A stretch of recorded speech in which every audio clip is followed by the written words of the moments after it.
All right. Howdy, everybody. Let's talk about some basic inter-process communication.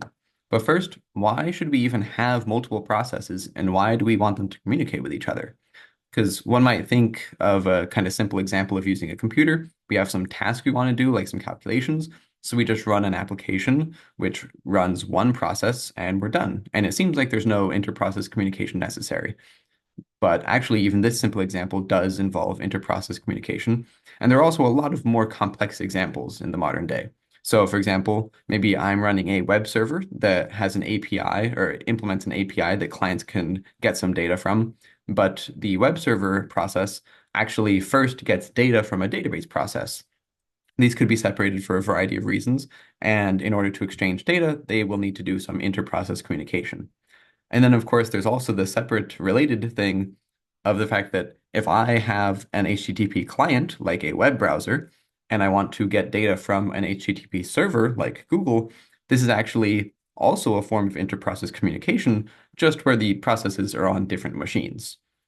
And also, a kind of interesting example is that a lot of modern applications are so big and complex that they actually use multiple processes just as part of this one application. So, for example, basically all modern browsers use a multi-process architecture to distribute things like computation, rendering, network traffic, etc.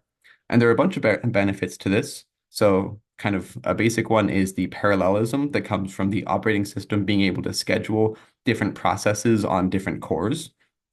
There's also redundancy, where basically if one thread within a process crashes, then potentially the entire process crashes and you can't recover from the error. But if you have two processes or more running some task and one of the processes fails, then actually it's pretty easy for another process in this group to restart whatever failed. So we can recover more easily if we have a multi-process architecture. And a kind of related to that is security. So the operating system isolates different processes. They have isolated memory spaces. Their access to devices is separate. So this is good for security. There are a bunch of different ways of communicating between different processes. Even things like just typical files can be used to exchange data between processes. There are other things supported by Unix systems like shared memory and message queues. But in this presentation, we're going to be focusing on types and also the kind of related subtype of FIFOs.